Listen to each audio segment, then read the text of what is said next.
Hello and welcome to Talk from Superheroes. Hey everybody, I'm Andrew Ivamy. And I'm Diana McCullum. And you're listening to Talk from Superheroes, where every week we discuss a piece of superhero television or film. And this week on the podcast, we are talking about the new addition to the MCU, the latest Marvel release. We were talking about Doctor Strange and the Multiverse of Madness. It's a multiverse. There's madness. It's not Doctor Strange too, you guys. Yes. Don't call it that. I even got the title wrong. It's Doctor Strange in the Multiverse of Madness. It's in? Yeah, I could have sworn it was and. I've been saying and, but it seems the title is in. We are learning live as we record this episode for a movie we've already seen, but it is Doctor Strange in the Multiverse of Madness. To be fair, everywhere I've been reading it just calls it Doctor Strange Mom, because those are the acronyms. I have not seen it called Doctor Strange Mom anywhere, but that's fun. I have already unmuted the words on Twitter, and I went through the feed. Sure, and with the words unmuted to save space, it's Doctor Strange Mom. Understood. Well, it's a pretty long title for a Twitter, because you're using all your characters. That is too many characters on the title. Yeah. It is one of those. I see on Twitter. I've seen most people just go with Multiverse of Madness, just one hashtag. And that's a little shorter, but if still. You go with Mom. Yeah. Mom keeps it tight. Tight. That's a tight title. So we're talking about Doctor Strange Mom this week on the podcast. Also kind of fits what happens in the movie. There's a mom. There is, you know what? Happy Mother's Day. Was yesterday.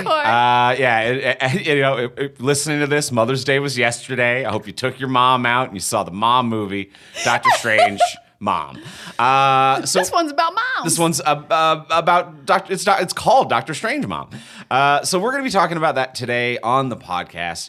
It is a new movie, a new entry into the MCU. For new listeners of this podcast, whenever we talk about a new movie or TV show, we always give a spoiler-free review off the top. So if you're on the fence about seeing it or are excited but just want a taste of the episode on your way to the theater or whatever you have going on, we're going to give you a quick spoiler-free review. Then, once you hear the theme song, after that, we are going to get into the spoiler-filled section of the episode, which is the bulk of the episode. But now, for a quick spoiler-free review, let's start with the simple question. Diana, did you like it? I did like it. I did not love it. It's very far from a love. And I didn't... There was one or two things I would say I hated. So it's a bit of a roller coaster of enjoyment. I think Act 1 is kind of just nothing. It's not bad. It's not great. Act 1 is definitely there. And then Act 2 gets real good for a bit. And then Act 3 wobbles between both. And it's kind of an inconsistent movie. This feels very much because Sam Raimi did Spider-Man and he did Evil Dead. And this is both. But they're not both they mix together perfectly. It's this is the Spider-Man section, this is an Evil Dead section, this is a Spider-Man section, this is an Evil Dead section of vibes. Mm-hmm. And it doesn't quite mix the best. I would say the horror parts are the best part of this movie by far. The really Sam Raimi-esque we're doing full horror is cool and it's great and it's really, really good during those parts. And then it kind of meanders with exposition and no one really pops. There's not a lot of fun to be had here. Even though it's a horror movie, there should still be some fun. I'm a definitely not a love. And it's those are my thoughts. That without spoilers, which is always so hard with Marvel movies. I think I walked around it all. Andrew, did you like Dr. Mom? It's never gonna not tickle me to call it Dr. Mom. I liked it fine. Mm-hmm. I liked it just fine. It's all style, no substance. So I think that the strength of this movie is the direction of Sam Raimi. I think without Sam Raimi, with anyone even slightly less stylistic at the helm, I think this movie falls apart and doesn't work almost on any level. So it is really entirely held up in every crack and crevice by the direction of Sam Raimi. I agree with you. That can feel a little uneven at times, but I think the unevenness kind of contrasted itself and even worked for me. But I think the biggest problem is the writing. This movie is a series of just events happening, and then an events happened, and then an events happened. There's no character motivation. There's exposition, but no real plot, no real conflict. It's just a series of events. And those are fine set pieces for like fun Sam Raimi horror and like a fast-paced, energetic camera that's going fucking nuts and zooming in and POV shots. And like, it is a great setup for the spike that is Sam Raimi's direction.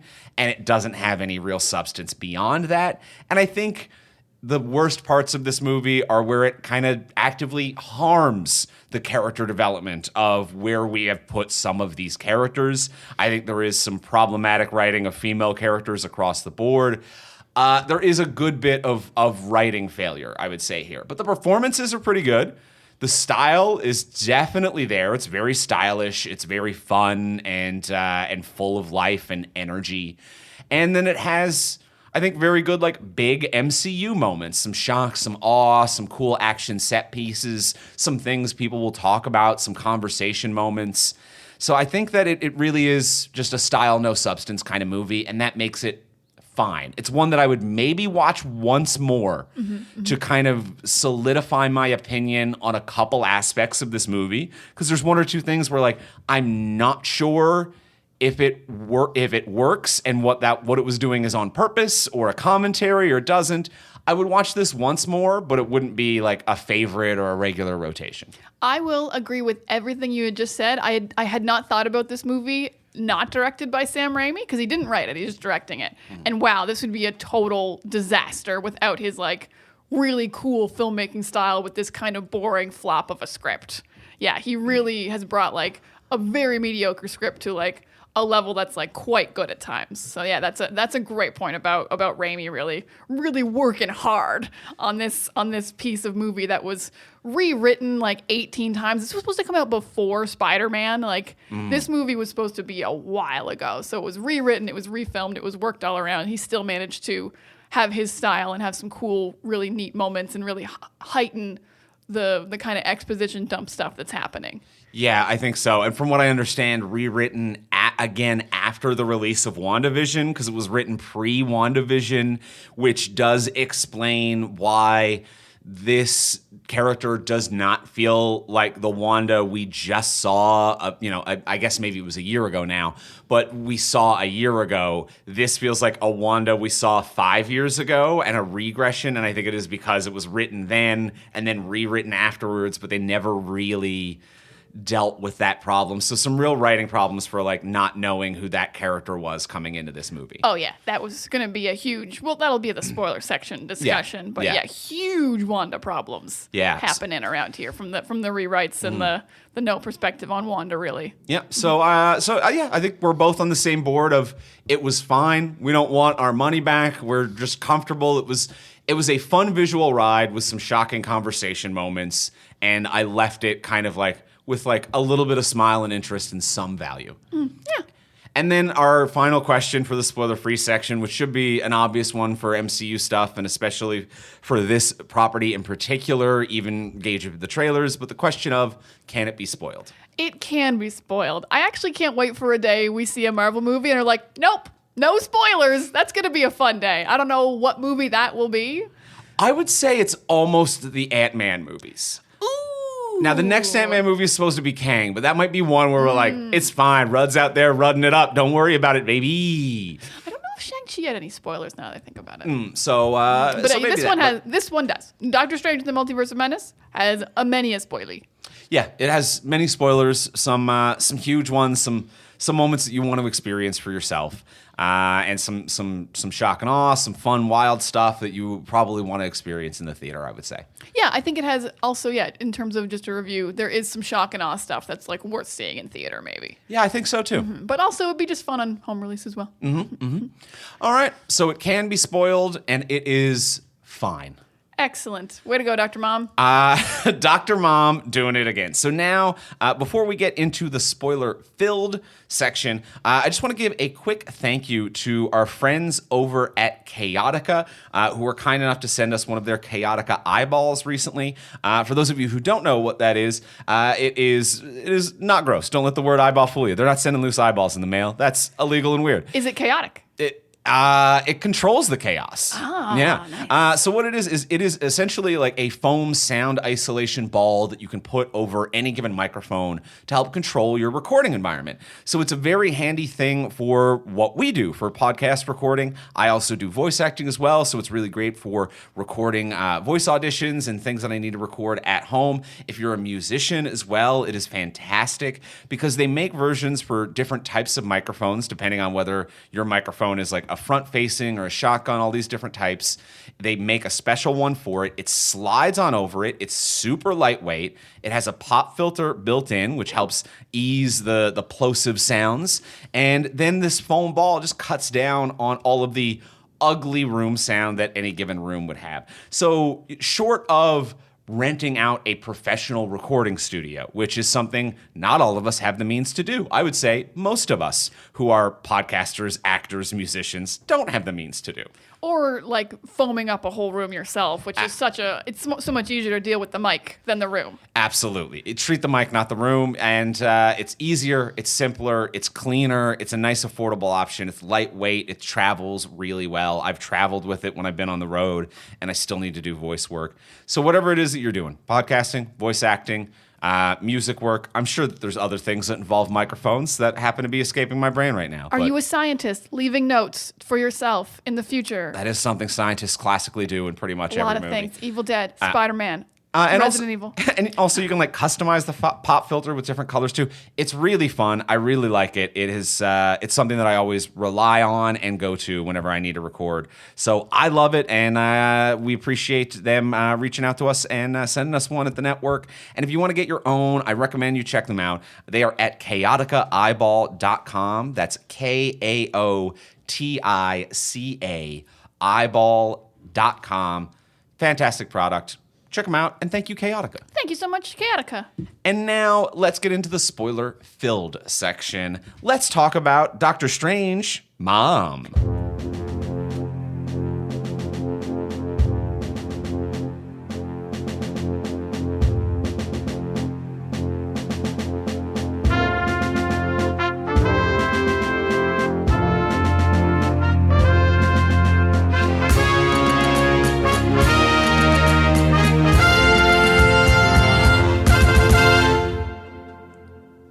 All right, so we have seen Doctor Strange Mom. We are now going to talk about spoilies.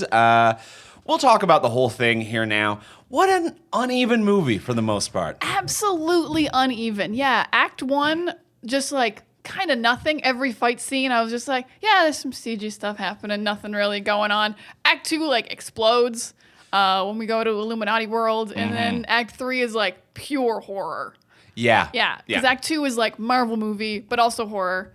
And then Act 3 is just horror. I think, Act 2 is what works the best in this movie. I think the movie does make some like hard missteps.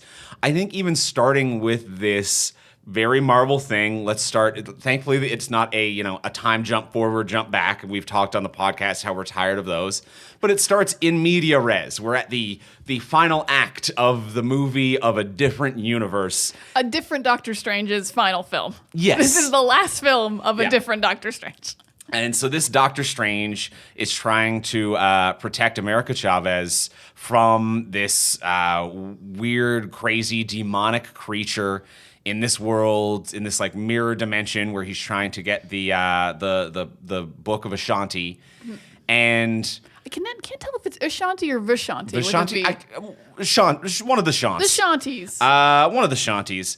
But they're trying to get that book. It's at the end of the action scene, and Doctor Strange decides to kill a child to protect the multiverse. And that's supposed to be like that Doctor Strange's like final, like an act of villainy, like a turning point of like, he's a dickhead, don't worry about him.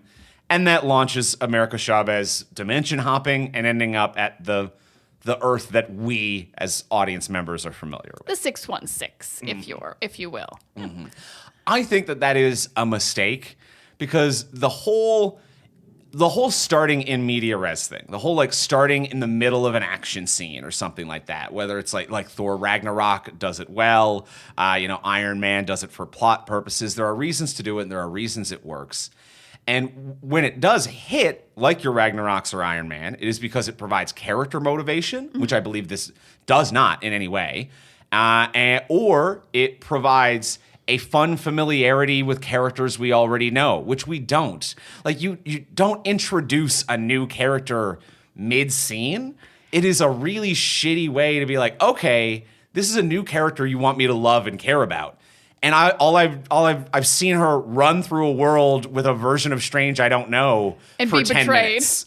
That's it. Like, that's not anything. Yeah, it doesn't work. It really should start a little bit sooner. Like, even if the scene just started with them, like, taking a break in between being chased, and there's, like, maybe just even 1 minute of dialogue where they're a little quippy, and you can see that they're friends instead of her just having a line saying, "You're betraying me. You were my friend." Like, some episode 3 level bad dialogue happening here in the opening. Like, yeah, open with a minute of rest where they're, like, talking or something at least. Establish it a little bit. Because you're right, this isn't telling us anything. The movie kind of seems to think it is, because from this point on, she doesn't trust Doctor Stranges that she meets a lot, but she still completely does. Like, it never matters that she doesn't completely trust Doctor Strange. Yeah, like, she never tries to run away. She never betrays him first. She never does a skipperoo. She's always just like, "I've got my eye on you. Oh, you didn't betray me. That's nice." Like, she doesn't trust Doctor Strange in the same way that any character, any human being, anyone ever would not trust Doctor Strange. he's a dude in a cape. He's a dude in a cape, and he's like, "I know everyone's saying I could kill you, but I won't."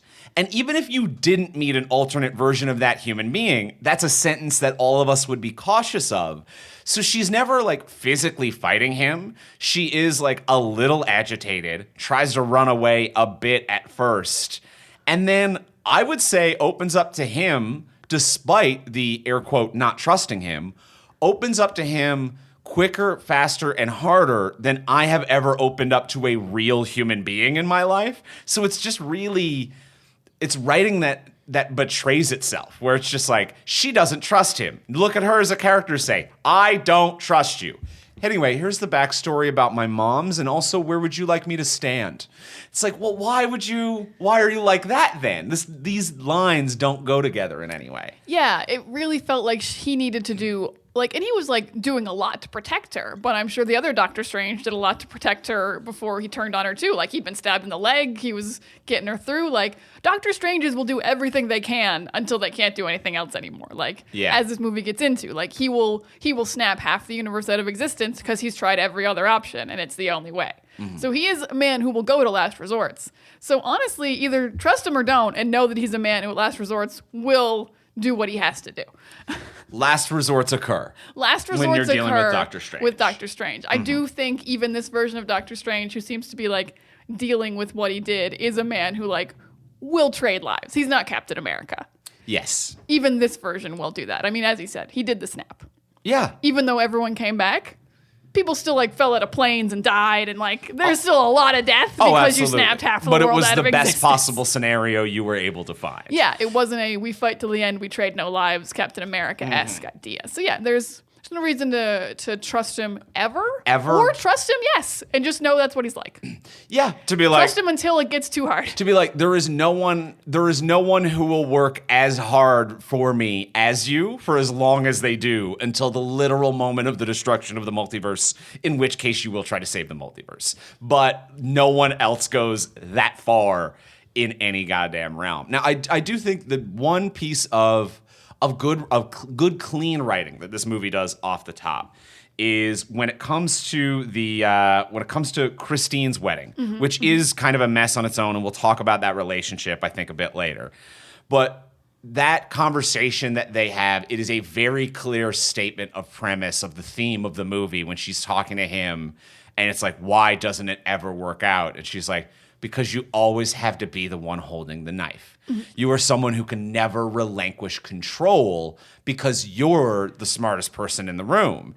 And the movie then ending with, like, him putting a little bit of faith in America Chavez and being like, you take the knife, actually, like, take the wheel, you go from here. I actually don't need to mathematically calculate what every person's going to do. At some point, I need to actually have faith in other people. I don't have to know that I will control the multiverse power better than you. I can have faith in you and your own abilities. Yes, even when you don't understand them. So you on paper aren't the most logical solution, but I have to, Doctor Strange is behaving like a robot. Like he is doing a Ultron level of calculation of what saves the most lives in any given scenario with a ruthless efficiency, but he needs to believe in someone's gut instincts, which he does at the end. And I think that is a good bookend of theme that they've created. It is a good statement of premise and then a resolution for it. There's a lot of missteps along the way, but I think it works. Now that you've laid it out, that works. I didn't really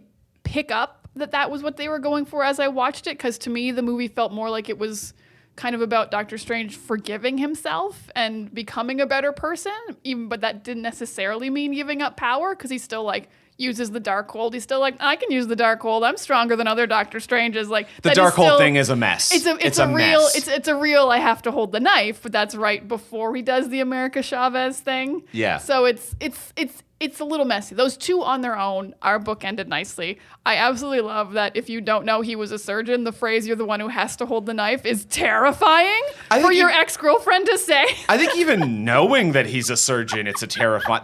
Is that a turn of phrase surgeons use? No, but I just think he was a surgeon, so that's just a thing about him.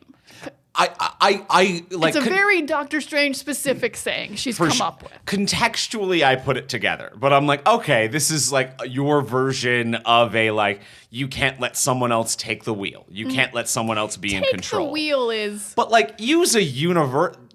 You have to hold the knife means to be for a second, I was like, is she saying he actually finds joy in being the murderer? He's some kind of a sicko? What does that mean? Be no, I guess it's just in control of saving people. But yeah, because he uses the knife to heal. And also, last time he took the wheel, it ended poorly. His car went off a cliff. Yeah, absolutely. Someone else should take the wheel. Someone should. He crashed. He's bad at having the wheel. But I think it's a messy metaphor, but what it represents, I think, concludes well in the movie. You're a control freak. You're a control freak. You think you're the best at everything. You are a control freak. Yes. Yes. And now that we're on Christine slightly, I will say this relationship continues to not work 2 movies in a row. What is 2 movies and an animated show in a row? What is going on here? At least in the animated show, I kind of even though I didn't believe it because it didn't work in the first movie, in the What If episode, I did at least you see them on a date and they actually do flirt a little and they have banter. None of that's here. I didn't believe he loved her to the point of destroying a reality in What If, but I believed he actually did love her in What If. In this, and in Doctor Strange 1, I'm just you're 2 people, I guess. And for 2 successful, attractive people have negative chemistry. Nothing going on. If I knew nothing and someone was the actors who play these characters, who do you think they are in real life? And I'm they are brother and sister and they hate each other. Because there is the opposite of chemistry on screen. You're always physically so far apart. The way you talk to one another is very both of you are good enough actors that every line you have to deliver to everyone else, you say like an actor would. And when you're talking to each other, you're just reading words flatly. And I don't understand why it's so bad. Do you 2 know a secret about each other and you don't like each other and don't want to touch, but we don't get to know what the secret is? I secretly don't want to work with Benedict, but but I still will. And he's I don't want to work with Rachel, but I still will. No chemistry. Yeah. Not even with either version. Because it would kind of make sense. I have no chemistry with the one that's married. But then you meet single Doctor Strange dead Christine, and still nothing. Still absolutely nothing on any version of Christine. And they barely hanging out. And even the wedding, air quote, tension to be I'm at the wedding of my ex who I still have feelings for. They really have got to say that out loud a lot of times in order for the audience to buy in. As a movie, if he never says that he's not over Christine and never tells her that he loves her at any point in this movie, there is no underlying tension in that wedding. This romance just is flat. Without the line about I loved you in every universe, it seems like he just went to the wedding of a former colleague. Absolutely it does. My friend from the hospital's getting married and I've been invited to go. And there's no indication we were. And she thinks I was a little bossy in the surgical room and I always had to hold the knife. Yeah. No indication of a relationship, nothing going on. And like the writing, so, like that one line really is actually quite good and wants you to believe they love each other. I love you in every universe. But also at the same time, if you cannot find a universe where you two are currently dating or ended up together, you don't love each other that much. Right. Not a single universe you're together. You can't, like, this isn't like the one universe where it didn't work out as the 616. Every universe you go to, you're not together. Yeah. This is not meant to be. This isn't your one and only, obviously. Mm-hmm. There's no way you are just never together. Because it's not like the other universes were like, and you died, but we were together first. She's like, no, we couldn't get together even before you died. We couldn't make it work. Yeah. Okay, so this isn't a love This story. doesn't work then. This just doesn't work. This just doesn't work. Yeah, it really seems like they think Doctor Strange is a different character and Benedict Cumberbatch is a different actor. I've never seen Benedict in anything where he's had good romantic tension. Ooh. I've seen him be a phenomenal performer, but I've never seen a movie where I'm like, fuck, Benedict's in love. I've never bought that from him in any regard. No, I mean, the Sherlock shippers might disagree, but that's like a whole other thing. That's a whole thing, and yeah. like, obviously wasn't on the page anyway. Right. But- So, yeah, it's just like... Yeah, I haven't actually seen Benedict in all that much. The writing's not there, the performance isn't there for the love stuff, but it's like they keep acting as if it's there, and he's just not one of those actors that everyone has sexual chemistry with. He's not Oscar Isaac, where it's just like Oscar Isaac walks into a room and says hello, and whoever he said that to, that is now his love interest because they should fuck. That is just the chemistry he has as a human love being. interests left and right. It's a power too powerful. It is to too yield. strong. So, he needs to be held back. Honestly, he's doing too many projects, Oscar Isaac. We're running out of love interests for everybody else. The fan art community can't keep up, frankly. Oh, God. 3 Oscar Isaacs in this one. Oh, no. Oh no, why? So I think that the romance subplot is a huge problem. The romance subplot is a huge problem. Now I think we should get to a few positives as well. I definitely have a few more things that I want to dunk on, and you know it comes down to the fact that we've always been very writing driven people, and writing is kind of where a bit of the mess is, or where quite a bit of the mess is in this one. But the direction style is so fun and smooth, even before we get to the full on horror. Once America Chavez shows up in the 616 in the mainline universe, and we have our traditional Doctor Strange trying to save her, the way that they film New York was immediately, I was like, I am in Sam Raimi's Spider-Man again, where it's like, it's a different type of New York than MCU's New York. It is just a very like... It's a very Broadway stage New York where every building still has an old style like fire escape on the side that superheroes get stuck in or crash against. Every building has depth. Like at one point, Strange is knocked, and all MCU movies do the like you're knocked and you go straight down a block. Everything's a straight line because it's a green screen with no interruptions.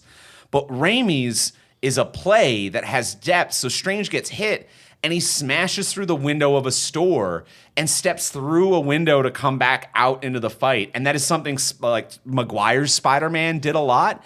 And it is such a small thing, but just the way he moves the cameras, the fact that buildings, and you know, granted, there's a lot of green screen work. It's still a Marvel film, but buildings have alleyways and depth and crooks and crevices and things you get caught on. And America Chavez is on the lip of an old Gothic architecture building as it crumbles away. It is very much like there are more nooks and crannies to this New York versus we are in a street, we fight on a street, I jump on a rooftop, we fight on a rooftop, which is traditional MCU. Yeah, I can get behind that. I mean, of all the stuff Raimi's doing, I think that is the smallest thing to focus on of like the cool stuff he's bringing. But yeah, I will agree. Definitely, I think especially like America on the Ledge is very much like Spider-Man 2, Aunt May kind of getting dropped off the building, and like you got some depth. You are doing like a bit of a play, but it's not like most movies would be like the edge of the roof.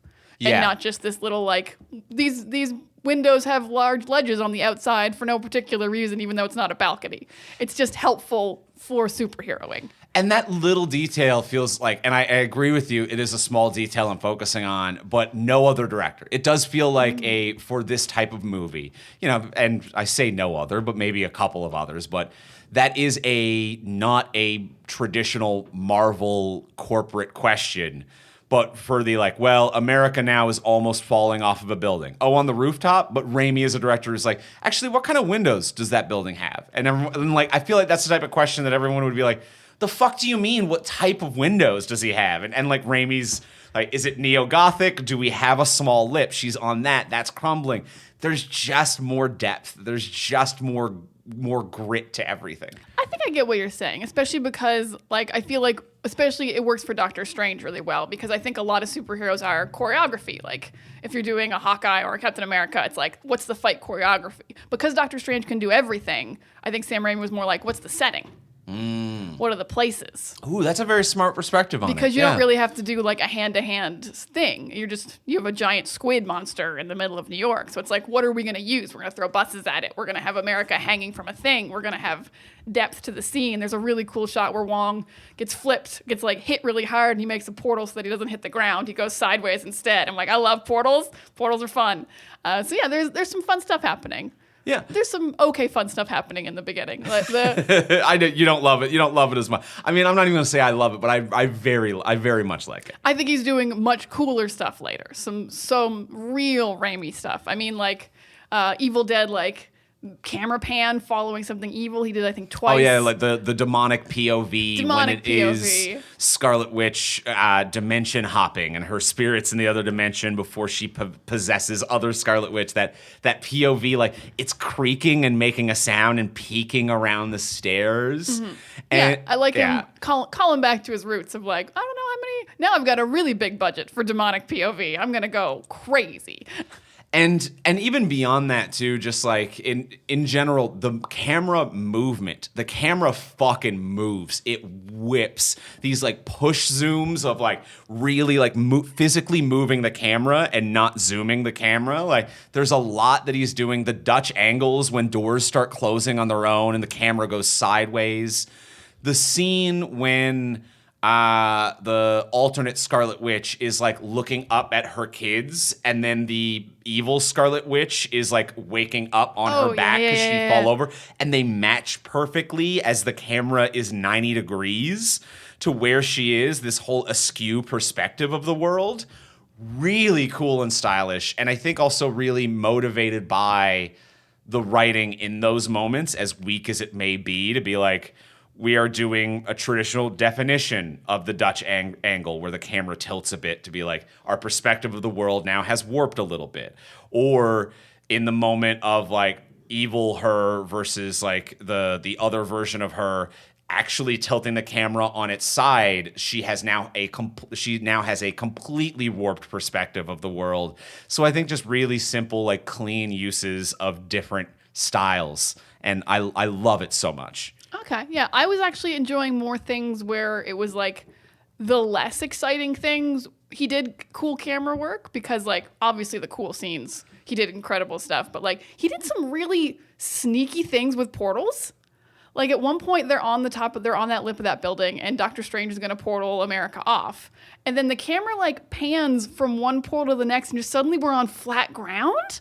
And it was really probably very simple, but it was also really, really cool. Just the walk off of I'm in the air onto flat ground that's 80 feet lower. Right. And it was just a really simple, cool thing to put in a scene where now we're just doing a lot of exposition about who this girl is. Yes. Yeah. Adding a lot of visual interest to just exposition dumping. So yeah, I appreciated that. But yeah, to go into a huge positive, the entire Scarlet Witch takes over Wanda sequence is hauntingly good. Absolutely horrifying.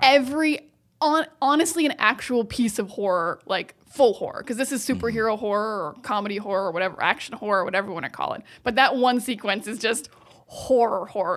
The waves in the cup, the photo that comes to life, when Scarlet Witch breaks the fourth wall and looks right down the barrel of the camera. I was just about to say, because like she's in the mirror first and then she pops into Wanda and then like, yeah, that one quick look into the camera to like just disconcert you so bad, a thing you have never seen happen in a superhero movie that you have to be so careful not to do, like at all times as an actor.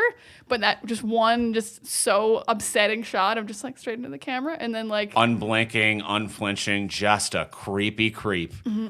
And that also leads to one of the only good emotional scenes in the film is when she like is trying to go off, but the boys sing the ice cream song. Yeah. A scene that actually has emotional resonance. Maybe the only one in the film. Yeah. Unable to leave and do her deathly duties because her kids want to sing the ice cream song and want to spend more time with her. Mm-hmm. Yeah. So huge kudos to this sequence. It was incredible. Mm-hmm.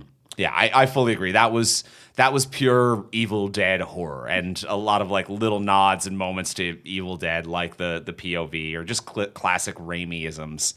But yeah, it landed. It was so interesting. It's so visually cool. It was well motivated. Fuck, I'm on board for that whole section. Yeah, that whole section. A couple of sections worked. I need to get into a negative. That's just eating me alive.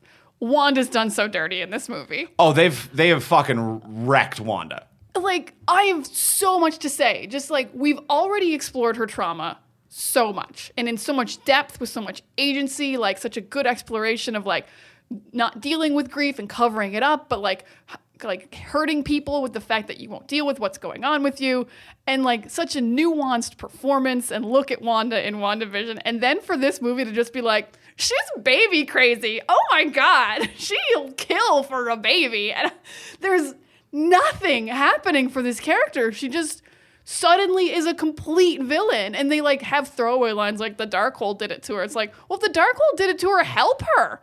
Like, purify her or something. Like, no one is trying to help her. No one is trying to do anything except be like, oh no, Wanda's a killing machine. We all know that. We all know Wanda's a killing machine, right? An unredeemable killing machine who we don't care about. And literally unredeemable. Like, they've taken her to a place where I know the movie, ends with an air quote, her death, even though it's like a building collapsed on her and we never seen her. I'm like, this woman was hit by a fucking moon. Like, yeah, I think she's going to be probably fine through that. But, it ends in her air quote death or like redemption because she destroys the writings on the wall of a room.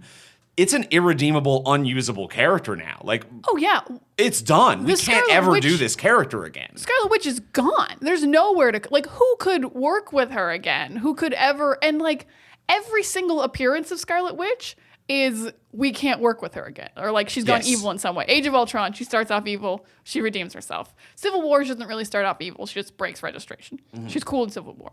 But then WandaVision is like, or Infinity War, she like is like, I killed Vision, but it was cool. That was a cool thing to do. Yeah, that Infinity War, her arc was really gripping and it rips your heart out. Yeah, Infinity War. And then WandaVision obviously is like, I've gone evil for very complex reasons that are forgivable. And that are maybe forgivable, maybe not, but the conversation around it was the art of it. Yes. That WandaVision ends and, some fans were like, she actually took over a whole town. That is, she removed free will. She is a slave master and an irredeemable monster. And some people are like, well, she came out of it. It's processing grief. But it was a complex, multi-tiered, multi-layered portrayal of the grieving process of a god.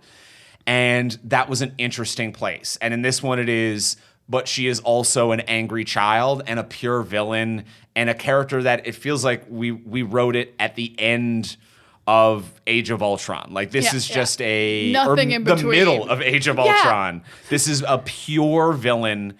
This is Thanos. This is we're not actually trying to do anything, and there never will be with this character. Yeah, I'm saying I'm merciful even as I take pleasure in causing pain. Which WandaVision Wanda didn't do. She kind of wasn't aware sometimes that she was doing this. She was lying to herself that these people wanted to be part of this. But this Wanda is just torturing and maiming and killing and taking joy in it.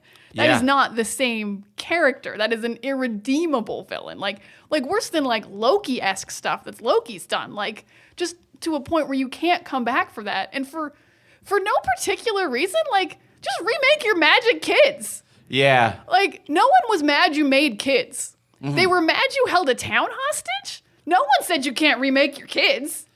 And so Just make 'em. remake your kids. And the plot holes that I think they're trying to close mid-movie. Like, it is a cartoon character of like a water leak on a submarine, and you put a finger over it and then two more pop out and you're putting those over there. Like the mid-movie moment when Wong has to be like, well, if you're already dimension hopping, can't you just grab your kids? And she's like, I need America because what if my kids are sick later? What? Why did you write this line? Why is this line in the movie? Why did you draw attention? Why did you draw attention to the fact that there was an easy solve of America just sends you to one dimension and you don't kill her? Yes. And then not only did you draw attention to it, you wrote it off with a 3-minute scene. She goes on the speech of what if they get sick and how they could get sick and what that would mean. And it's like, just don't do this scene at all. Don't do in any way. Any of it. And then they have to work around the fact that she can dimension hop. But then Mordo has to have a line because when you dimension walk or you sleepwalk or whatever you do, and he's like, but it's not permanent. I'm like, seems like she could just cast this spell a bunch. Yes. You wouldn't have to kill America. You could go find I would shop around and find the best version of the kids. Well, like, she just finds one and really lashes onto that one. But if the kids exist in multiple universes... Why don't you find a universe where you're not in? Oh, where you're dead and they need a mom. The kids would love that. Why not that? There's so many options. And the whole evil book thing, what is it called? The Darkhold. The whole Darkhold thing. And it's like, I don't know what this movie is trying to do with that. They'd be like, well, it's not actually Scarlet Witch. So actually, don't hold this against her as a MCU character. It's like, no, you don't get to have this both ways. It's not a possession. It's not a demon made you do it. You chose the book, and the book makes you a bit evil. But then the movie flip-flops about that, where it's like, the Darkhold makes you evil. There's no controlling it. It turns you into an unstoppable, evil lunatic up permanently 100% of the time, and you have no control or responsibility for your actions. And then we see 3 different versions of Doctor Strange use the book, one of whom does go pure evil. One of, like, the one with the eye. One with the eye. Yeah. One of whom goes, like, a little evil, I guess, off screen and stops Thanos. And then they're like, but we have to kill you. And he's like, okay, good call. And he doesn't even fight his death. How evil could he be? So he's not evil. They're just worried he might be someday. And then we have Prime Strange, who uses it, who is the hero of the movie, and in no way becomes evil that we witness in any regard. So you can't be like, well, it's the MacGuffin of the book, because the book is every MacGuffin you want it to be. It means anything. It is especially frustrating to me that halfway through this movie, Wanda's version of the Darkhold gets destroyed, and her evil levels do not change. Yeah. Which says the book, like, maybe started something, but obviously you're saying that this is Wanda. Yeah. That Wanda is making these choices. That Wanda wants to kill and maim because the Darkhold's been destroyed. So wouldn't she just go back to being normal if it was the Darkhold? Well, the original Darkhold at the beginning of time is a shrine to her future evilness. Like, her reality warping evil has, I guess, gone back in time and incepted itself. So not only is it like the book made her evil, she made the book. It's a shrine to her. Like, it is her. She wrote the book. So it's not she wrote the book on evil, guys. She literally wrote the book on evil. So it's not like the evil book corrupted her. The evil book was the writings of the wall of her temple that she reality shifted backwards through time, it would seem. Yeah. So yeah, a huge problem with this movie. And also even just like the introduction of how she's evil. Like, none of it is compelling. I hate seeing them do this to her as a character, but also just like the reveal in the tree garden, the orchard, they're called orchards. Yeah. The reveal in the orchard was nothing. Nothing at all. Her like kind of giving terms to Doctor Strange is nothing. Like, her just like fireball attacks at the Master of Arts place is nothing. Like, the only interesting part is like the mirror room where like all the glass comes at her. Yeah, because it's visually interesting. Sam Raimi did something with that, and like that's not on the page. He like was like, I got to do something cool. It's been boring for a bit.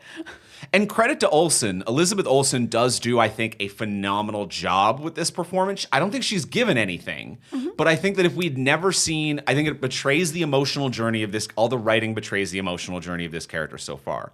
But if she was cast yesterday and it was like, you are a batshit insane witch, I think you fucking nailed that. I am in a minority on this. I don't know if it's because I really dislike what they're doing with her. I actually think Elizabeth Olsen is very not good as Scarlet Witch and very, very good as Wanda in this. In WandaVision, she was good at everything. Okay. In this, like, whenever she's Wanda, like the mom Wanda, like Wanda to me is the mom. Whenever she's the mom, she's like warm and she's incredible and like she's like got such a presence. I didn't feel like she wanted to play Scarlet Witch. Like I felt like she was fighting this performance every step of the way. I wasn't embracing it. I wasn't enjoying it.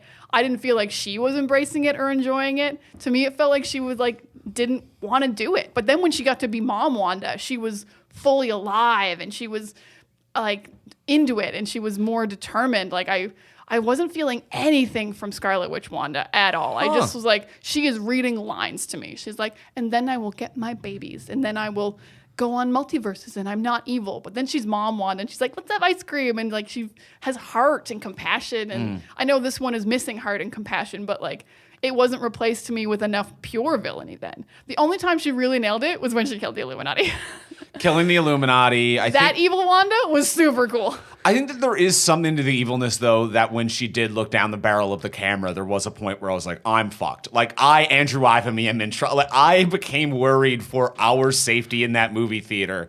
So I think that there is something to the villainy there. And granted, that is also the direction, the decision, the scene, oddly and the direction. Enough, she was good at the evil stuff when she was wearing like the Wanda mom clothes, because that's the scene where she's possessed. That's the scene where she fights the Illuminati. I found every time she was in the Scarlet Witch costume, she was awful. Very interesting. Or like just not committed. Like I didn't care for it. But I've read a lot of reviews that people also liked her the whole time. So I'm going to be in the minority on this, but I wasn't feeling it, and I don't think she was either. Oh, wow. Okay. All right. Is my interpretation of Wanda. I think that's a very interesting perspective. I think that easily can happen, and we've seen it before in other things when writing goes to shit and people are just like, I'm just doing gonna it. Read the words. But okay, it's the final season of Game of Thrones. You're gonna love it. It's more, they do better acting in the interviews than they did on the show sometimes. So sometimes some shit like that does happen. I can see where you're coming from. Respectfully disagree, but it's an interesting perspective. I do think that they do all of the female characters dirty in this movie, frankly. I think that in terms of writing, we disagree a little bit on the performance, but the writing of Wanda betrays the emotional journey and turns her into just a two-dimensional comedic villain. Like, she could easily have been a dragon or a character without lines, and it's all exactly the same. Just a new character who missed their kids. Yeah.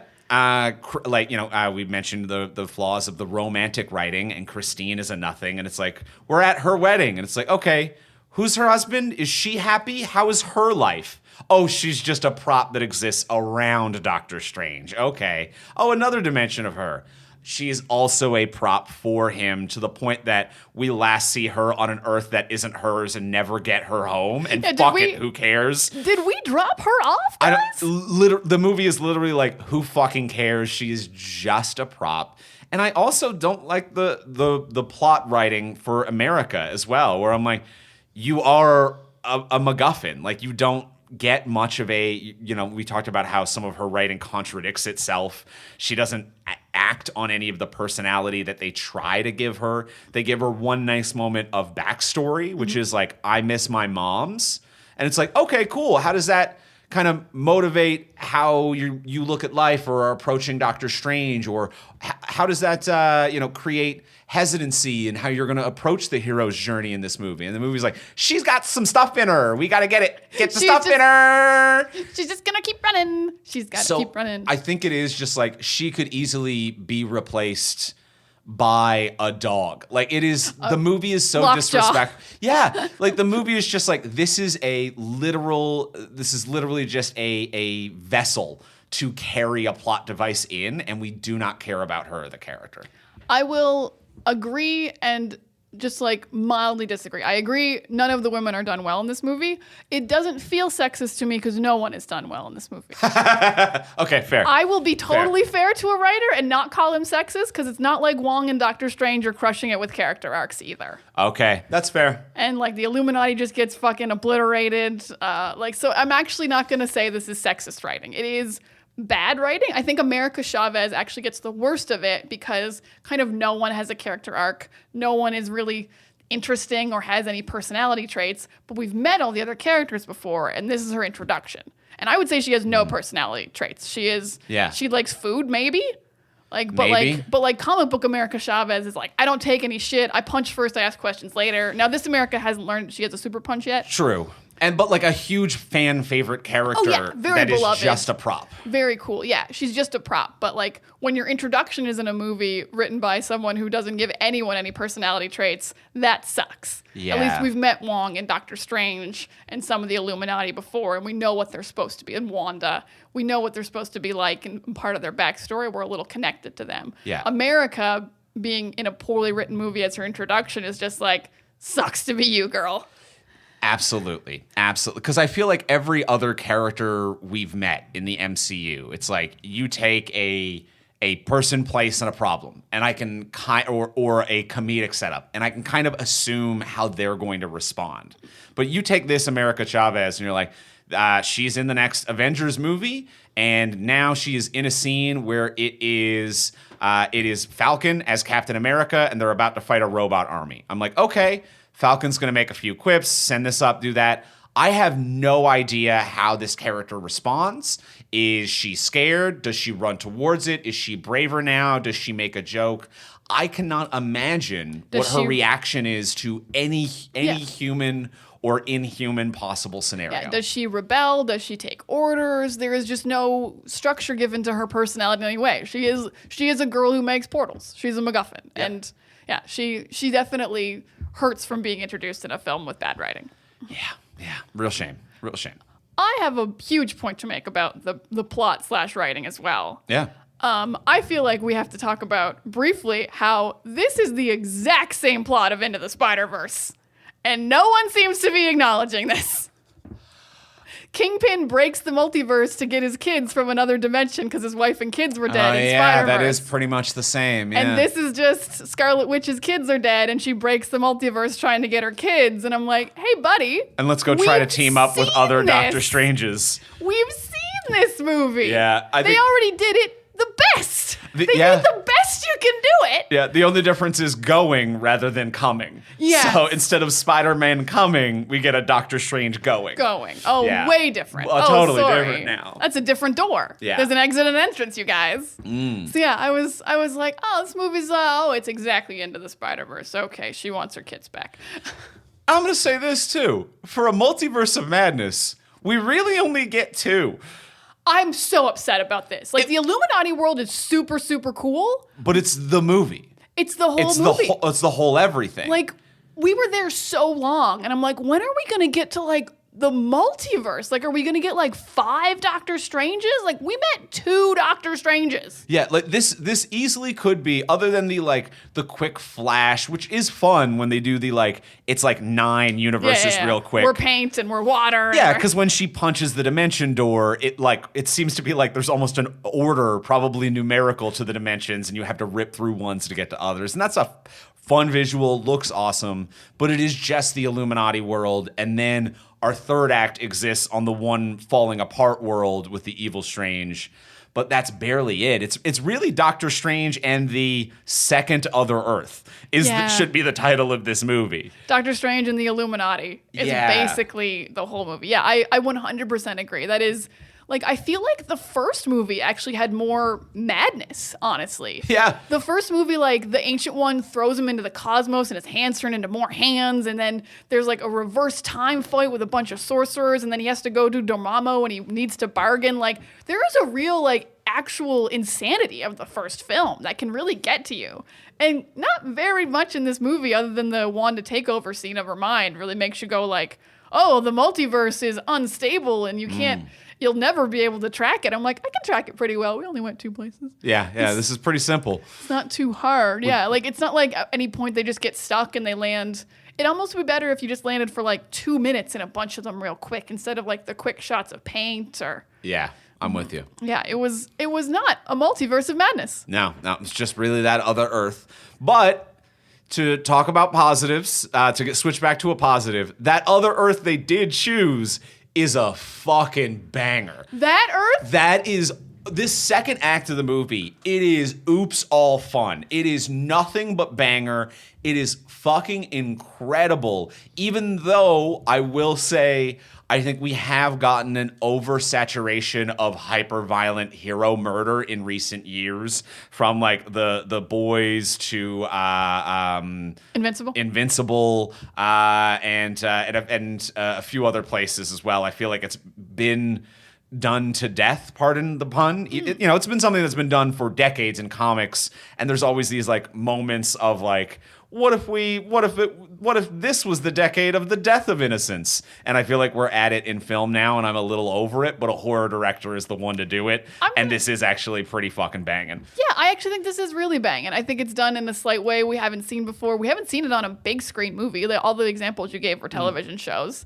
So I'm actually super okay with it happening. Like, this is like the 25th MCU movie. Yeah, we can have a hyper-violent MCU movie. I'm totally cool with it. And yeah, even just the characters before they're decimated. I'm like, I feel so bad for this Earth. Their Avengers/Illuminati are gone. Yeah. They have Mordo left. He's the only guy alive, and he's stuck in a hole. How useful is this man? They have a Fantastic Three. Oh yeah, I guess we do know his wife is alive. Hey, he's got and he has a 4 on his chest, so I assume there's a Johnny and Ben somewhere. If you put the number of you on your chest. There's probably 4 of you. That's a great point. But yeah, the Illuminati themselves is so exciting. Not just for like fan servicey cameos, but like the fact that I love all of these actors. Like Anson Mount getting to be Black Bolt again. Who thought that was gonna happen? Because not me. We've discussed it. Inhumans, obviously, huge miss. Garbage fire. Phenomenal casting, and he was maybe one of the highlights of that, and I think was the correct decision for that role always. So getting to reprise it, I think, is very choice. Shocking. I did not think, like, the least successful Marvel thing. It's like if Iron Fist showed up. Yeah. Like, no one would have seen that coming. So yeah, him being there, I am just like hot with fever thinking about Haley Atwell in that Captain Carter outfit. She looked incredible. That was very nice. Oh my God, I'm so happy for her. Like, I really wanted her to do more. Like, I wanted her to start dimension hopping and like join the other Doctor Strange. I was in love with Haley Atwell as Captain Carter. I'm a medium on the steampunk Rocketeer jetpack. Let her have a Rocketeer jetpack. There doesn't seem to be a Tony Stark to have made her a better jetpack. Fair enough. Reed should be able to make her a better jetpack. Reed is right. Reed teleported into the room. They should be able to. They're Ultron robots. Exactly.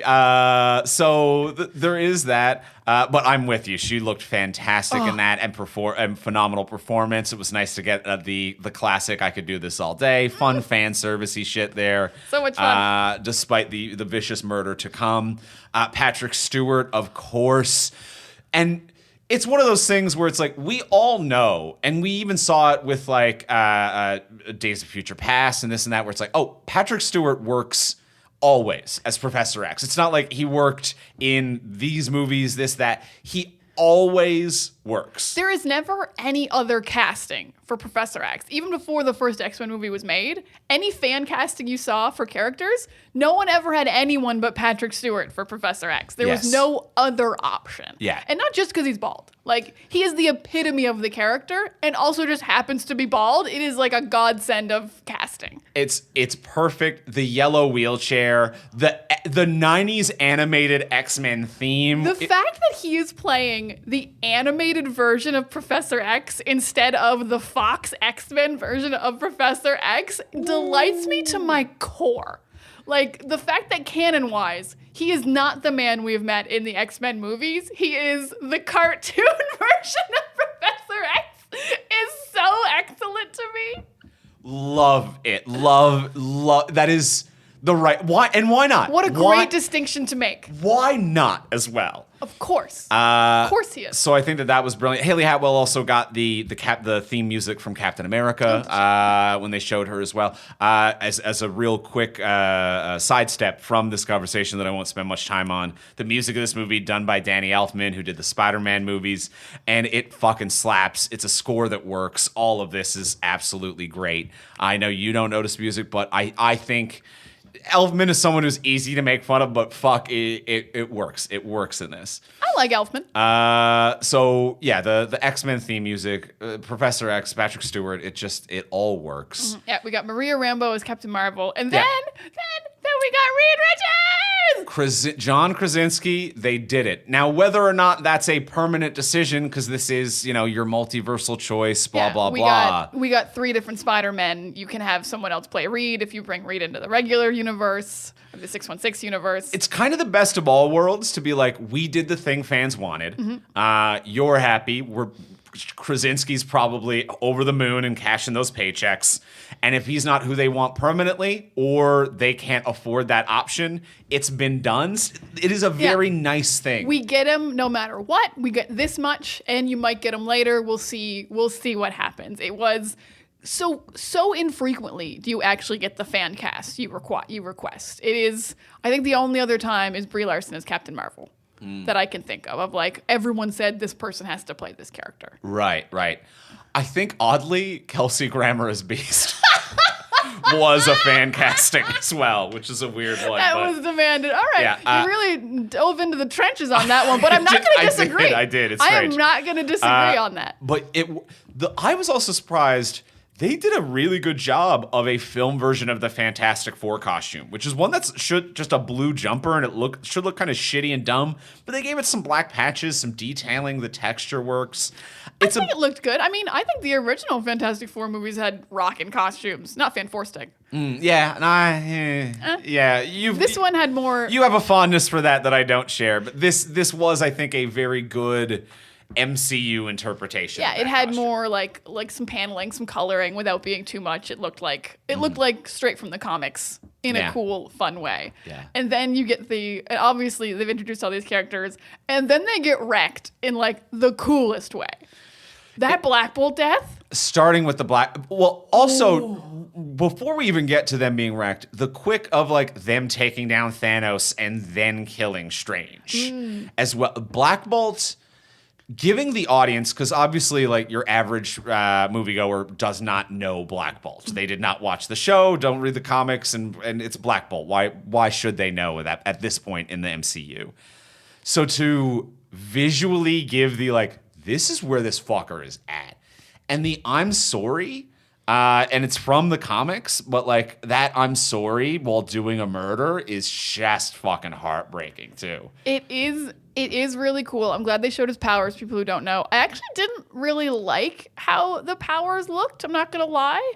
It's not how I picture that it works, because, like, he said I'm sorry very audibly, and then all these, like, sound waves came out and killed Doctor Strange. And to me, like, the words I'm sorry have to kill him. Like, it wasn't connected to his actual, like, sounds coming out of his mouth. Like, I always picture, like, it's like a laser beam. Yeah, like it happens so fast. Like a sonic boom comes out of his mouth is kind of what I always thought happens. Not like some like waves. Like that just keeps going and won't stop, because the waves kept going after he was done speaking. I didn't care for the portrayal of the power, actually. Interesting. I think in the comics that is kind of how they visualize it in a few different ones that I've seen, where like it resonates matter.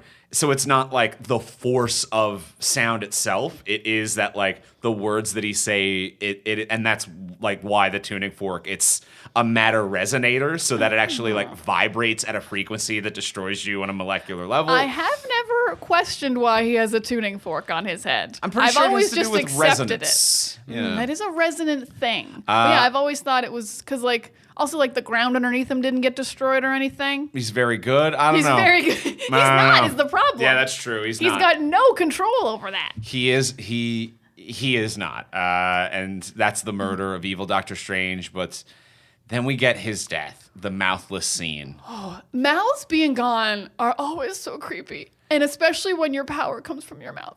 And the fact that he tries to scream, like he's so freaked out he tries to scream, is insane. A man who spends his life knowing he can't talk. Yeah. Who should actually be like, yay, my mouth is gone.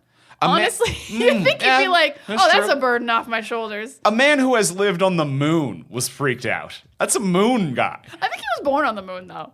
I think the Earth freaks him out. Fair enough. I'm already on the Earth. It's freaking me out. There's way more gravity here. And then the head imploding. Oh boy. The liquid sound that they get, true horror. That was truly, honestly, a place I didn't expect an MCU movie to go, because as you said, that is very The Boys, very Invincible. It is, when you get liquidy brain stuff, it's a different, when bodies turn into liquid, that's a different level of violence. And like it hit quick, and also after a series of, I really like the whiplash that they give the audience who are familiar with Marvel stuff. Like a lot of Marvel movies, they do the fan service moments, which many people are tiring of and make fun of. A lot of fans love it. I like the whiplash that this movie gets, where it's like fan service, fan service, fan service. Like a packed theater is on the brink of standing applause by the time where it's just like, and Black Bolt was there in this alternate universe, and here's Professor X again, John Krasinski as Reed Richards. Woo! Can you fucking dig it? Yes! Sit your ass down. Ooh, and then they're all dead. The whiplash of the tonal switches, I think that is the perfect point in the movie to do that. Like if there was an outside of Illuminati scene in between, it would almost kind of like kill the shock and tonal shift value of that hitting when it hits. It is cool, and it's like the only time you can just decimate that many powerful characters. Like it is the best use of the multiverse in this film. Yes. It is not just like we're gonna reverse time later on like the regular Earth and we'll bring them all back to life. It is like, no, those guys are dead on that Earth. That Earth is screwed. Mm-hmm. Is absolutely messed up now. Yeah, everybody. So we get the scream death, and the way that she comes in just all covered in oil from the Ultrons, also cool. Yes, also visually just incredible. Yeah, I'm surprised that they did not have like a one-off line of her being like, "I've destroyed Ultrons before." Ooh, like just something to like reference to be like, I know these, and I'm fucking sick of them. Exactly what to pull out of your little bodies with my little magic hands to kill you. Mm-hmm. Yeah. And that line about making them orphans. Good, cold as ice. For a movie with such bad writing, where did that come from? Wild stuff. That wild line before she just tore Reed Richards asunder like a cheese string. Real good one-liner. I don't know where that writing came from. That and also I think Professor X's like speech about like we have to let him choose and give this Doctor Strange a chance. It was nice as well. That was really nice. Patrick Stewart nailed that. Yeah, a few little writing moments. Yeah, a nice speech followed by a completely badass line. A pretty cool death of pretty much everyone other than Rambo Marvel, where it's just like, oh, a statue fell on her. Okay. I would actually even guess she's not even dead. Yeah. I mean, the regular Captain Marvel can punch through a moon. Yeah. I would say just unconscious. Yeah, okay. So she's probably still alive. Yeah, so they got Mordo and they got Captain Marvel still remaining, and then all of the other. They and probably have the X-Men. Oh, I guess. I was going to say they also have Scarlet Witch, who survived. Oh, that's true. Yeah. So that Earth does still have heroes, for sure. People. They got something going on. Yeah, but I can't believe they did the Krasinski.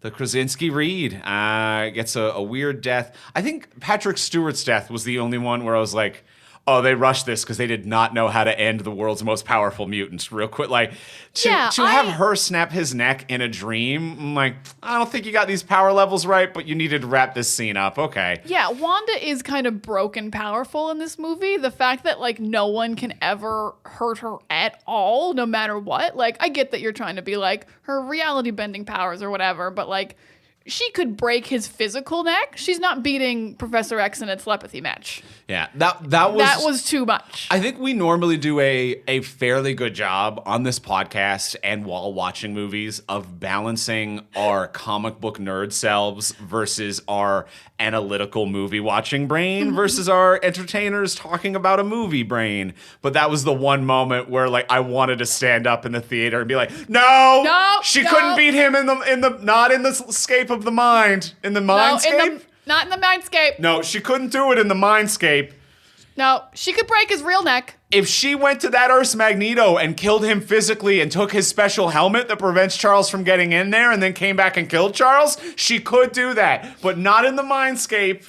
Not in the mindscape. I 100% agree with you. We rarely are like, who's more powerful, Captain Marvel or Hulk, like those kind of things. I'm like, whatever the movie wants, they're both very powerful. But in this one, because he has such a specialized power. It's the one fucking thing. He is the world's most powerful psychic. Yeah. So therefore, the Scarlet Witch cannot be.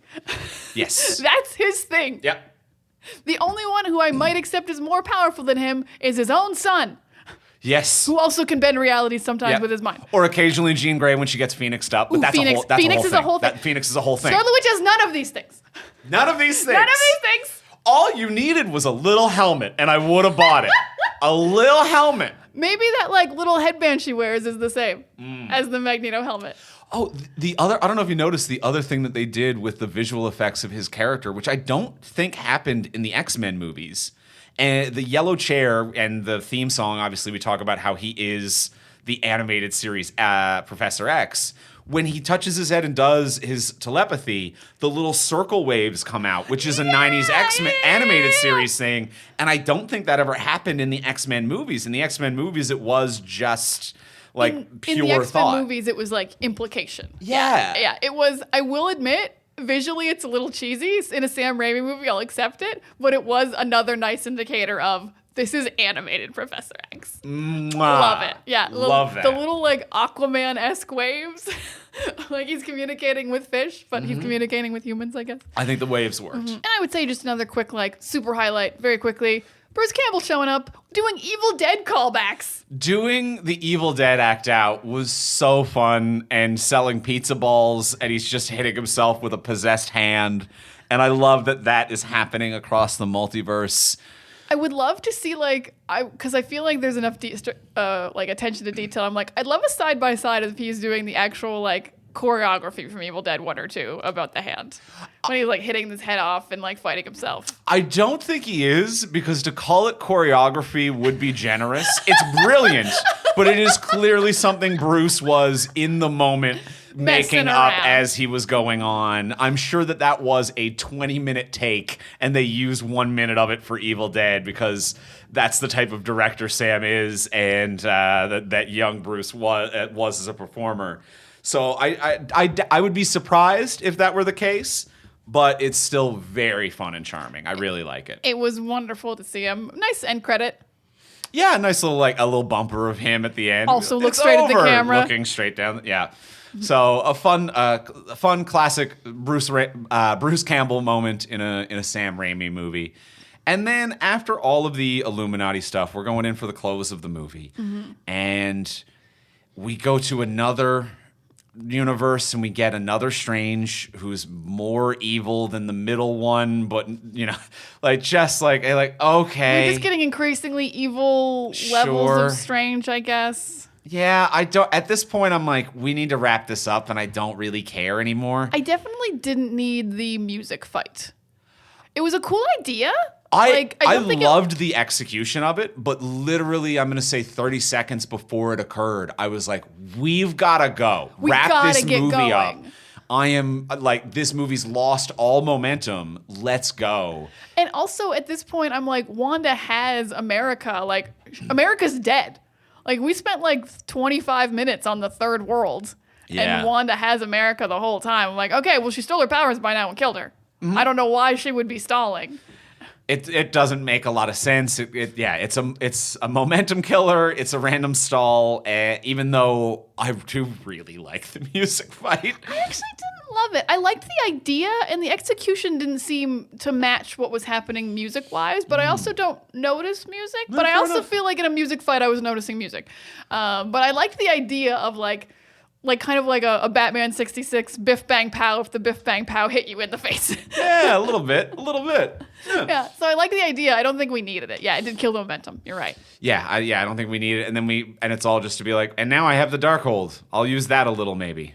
And it won't turn me evil. I'll get an eye, but I can handle it, even though the whole point of this movie is that I need to let other people do things. And that I can't be the versions of me that get cocky enough that it's like, I can handle evil, and I literally never have. Mm-hmm. Yeah. I will say, Corpse to Doctor Strange, very cool. I liked that. I liked Zombie Strange. I liked Zombie Strange. I thought it was very bold to say we are going to have the lead of this movie look like a zombie for the last 20 minutes. Mm. I didn't think Marvel would allow that. It kind of felt like how Ryan Reynolds has to look hot for half of Deadpool movies. Right. Like, you have to be good looking at some points.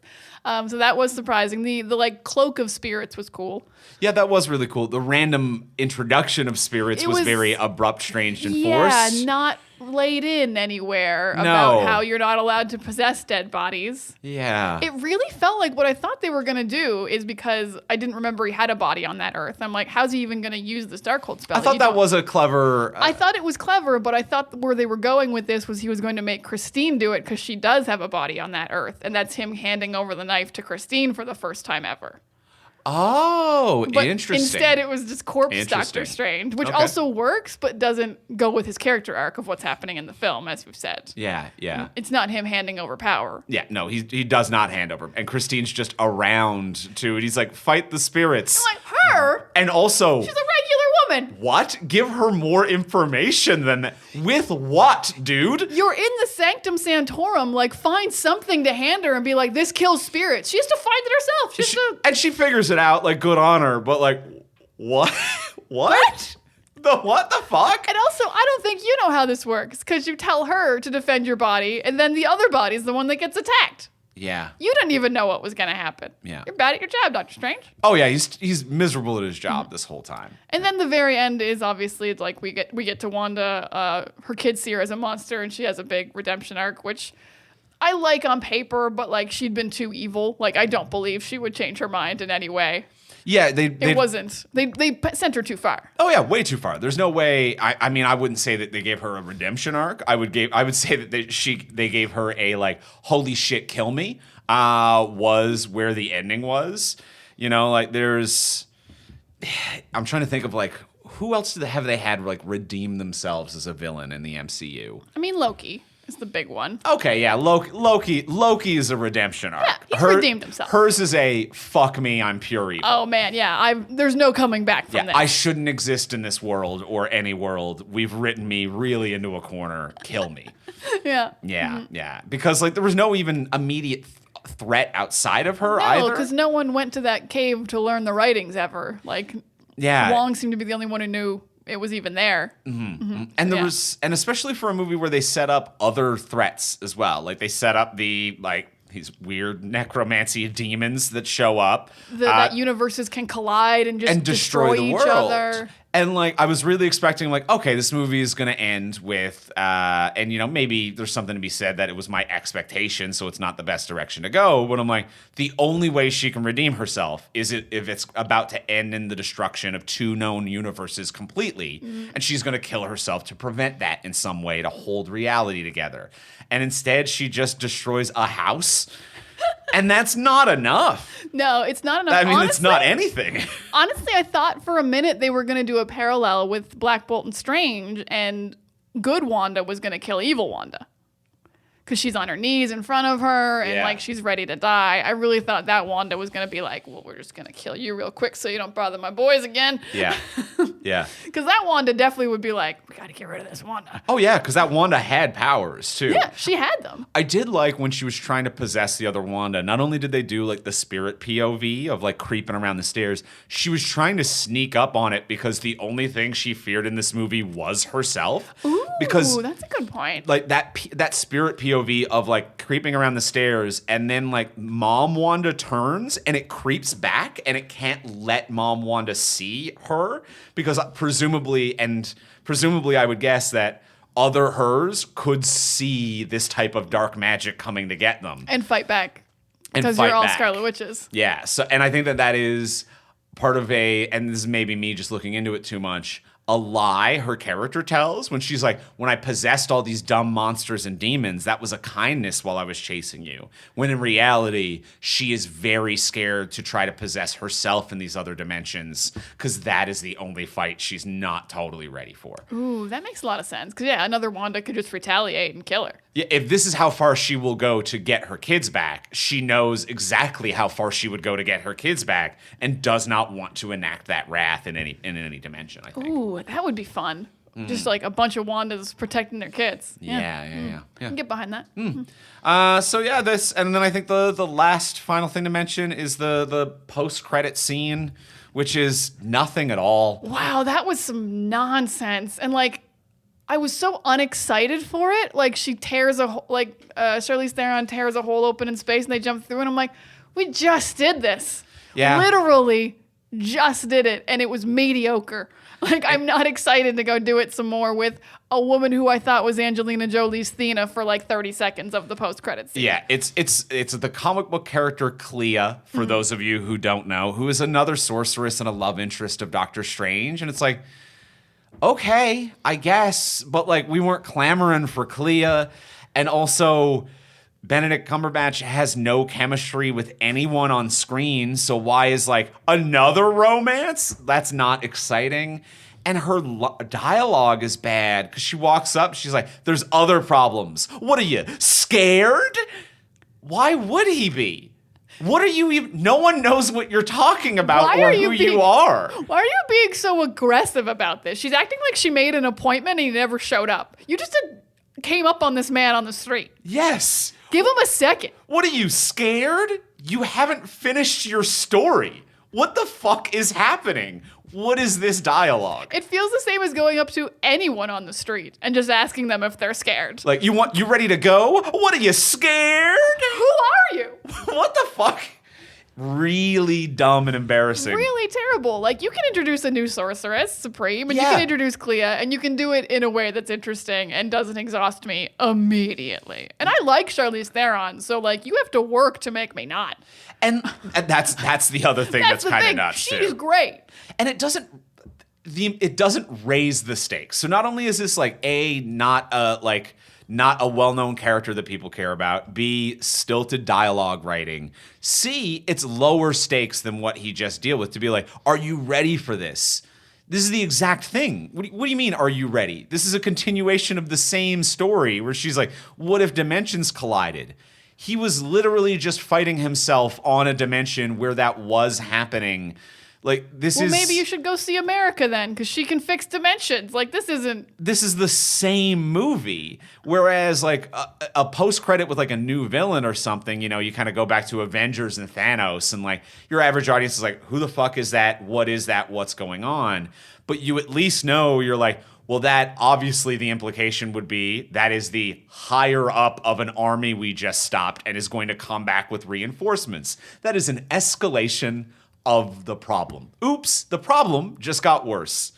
I hate this post-credit so much. Or, like, I actually like post-credits that don't escalate. Like, if Doctor Strange was just like, I have a third eye now.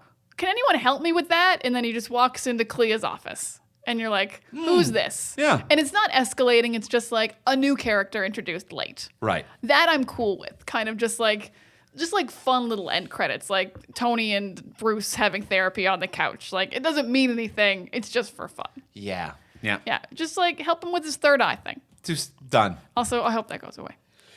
Well, let's go in for the close. Let's ask the final question of what would we change? So now that we've discussed everything we discussed, what would we change about this movie if we could change anything? Before we do ask that final question, we want to thank our final sponsor of today's episode. We want to thank our friends over at Ghost Bed. Oh, you gotta get a ghost bed because sleep is so important. And I know I sleep a lot. And I do it on my ghost pillow. Yes, we have the Ghost Pillow. I love it. It is fantastic. I love that it keeps me cool at night. They designed their pillows and their sheets and their mattresses with cooling features, so it's perfect if you sleep warm. They use the term warm. I sleep hot. You're a hot man. Boiling hot, and it works for me, and I am very happy about that. And a lot of people do run warm, so it's fantastic. They've got a mattress dubbed the coolest bed in the world. They've got free and fast shipping. You can try out your mattress for 101 nights, and you get up to 25-year warranty as well, which is nothing wrong with that. And they have easy financing on a mattress. Starting at $35 a month, you can buy a mattress for like $35 a month, you guys. Ooh, get right in there. Get a nice, cool, comfy mattress. You gotta sleep. Yeah, and 101-night trial. There's no harm in it, and then also plus naps. I always bring up the naps because it's not just nights. It's an important part of sleep. I love a good nap. So to find your perfect mattress, check out ghostbed.com/TFS. So right now, GhostBed is offering our listeners 40% off GhostBed bundles where you get a mattress and adjustable base, or 30% off site-wide. That is 30% off all mattresses plus 2 luxury pillows. Use promo code TFS at ghostbed.com/TFS.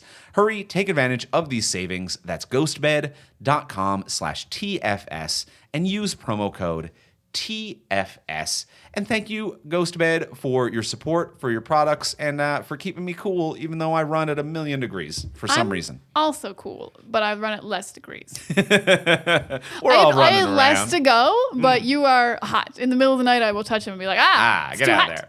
there. So thank you, GhostBed. Thank you so much, GhostBed. And as well, before we ask the final question of what would you change, we'll remind you, as we do every week, if you want to support us, you can do it for free by leaving a review or a 5-star rating on Apple Podcasts, Spotify, Podcast Addict, wherever you might get your fine podcasts. Thank you to everyone who has done it. It's a free way to support the show. Takes a minute or two. We appreciate you. And if you want to support the podcast financially, you can do that over on Patreon, where whatever is in your budget, you can do $1 a month, 5, 10, whatever you got going on.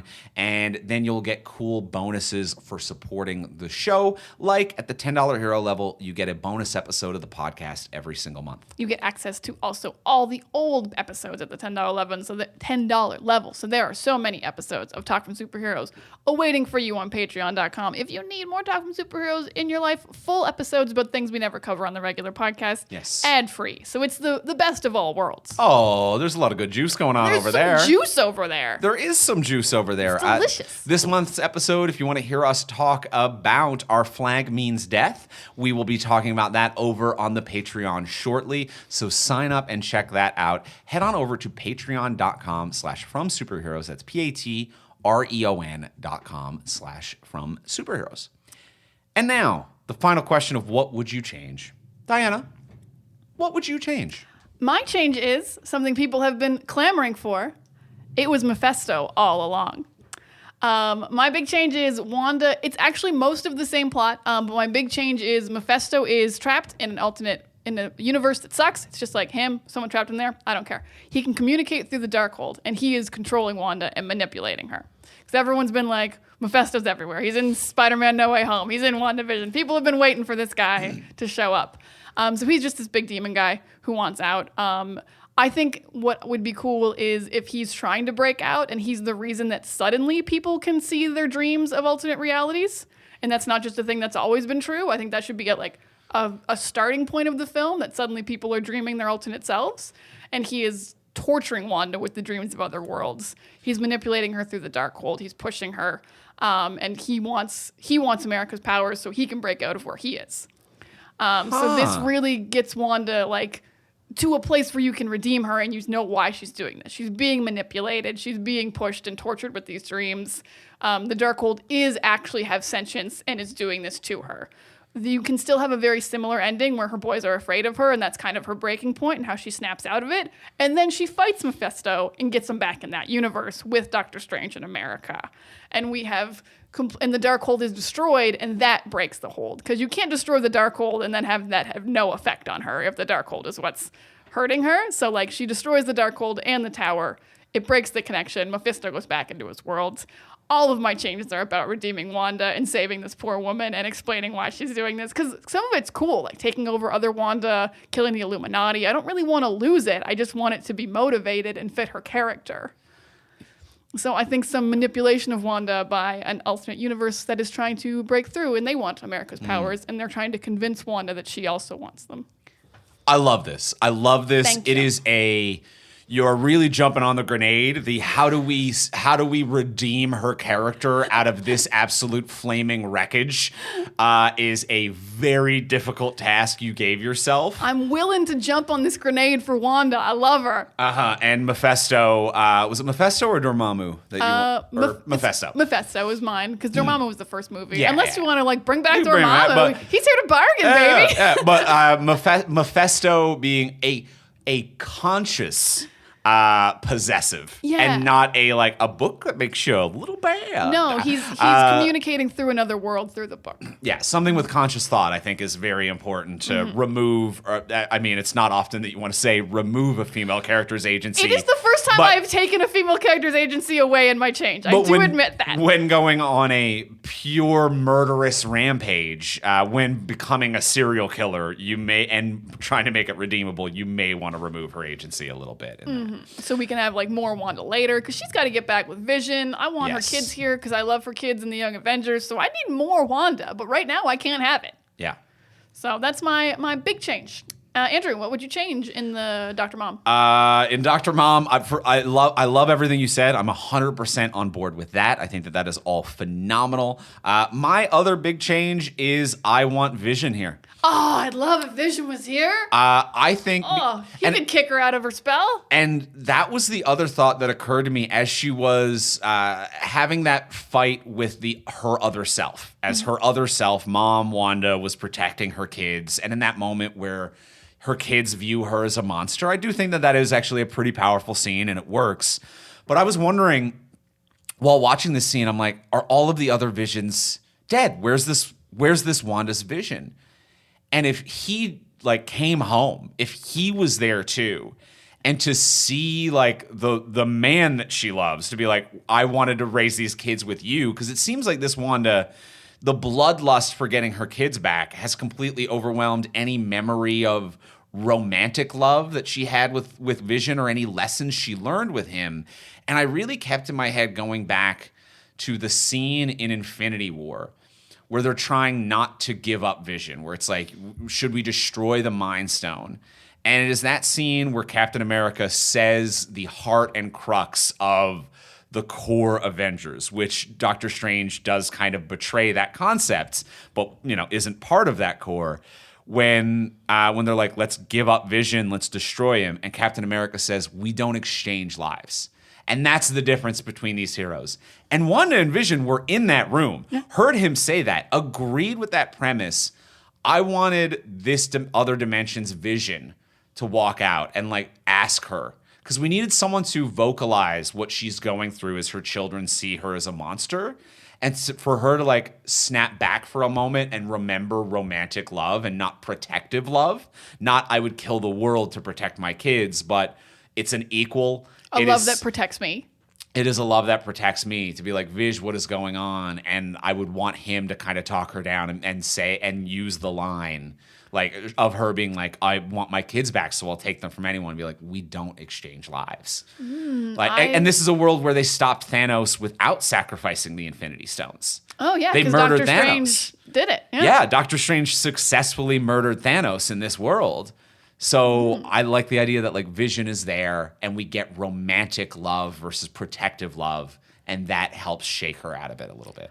I do love that. I think that's great because WandaVision was about how she lost Vision and then she created the kids to create a whole family. So why is she completely over the loss of Vision but not over the loss of the kids? It's two different forms of love that you've lost, but Like Yeah. they both are super impactful. She invented a new grief in her previous grief, and it's just like okay, Grief 2.0, and yeah. now like the old grief doesn't exist, but Yeah. Vision. We needed Vision to bring could, back like, the heart of this character, which was in Infinity War Endgame and in WandaVision. The heart of this character was her relationship. It was her love. He was the poetic romantic love. He was an impossible, like for a robot. He was, what is grief if not love everlasting? Like, just say that to her. I'm sure that would just like knock her through the portal and back home. There's so much you can mine there with Vision just appearing because he is so ignored in this movie. She says Viz one time. Yeah. And like it's like he doesn't exist. Yeah. And I think it's because maybe he didn't when they wrote this version of this movie. You know what? He didn't because they started this movie before WandaVision when he was dead. Yeah.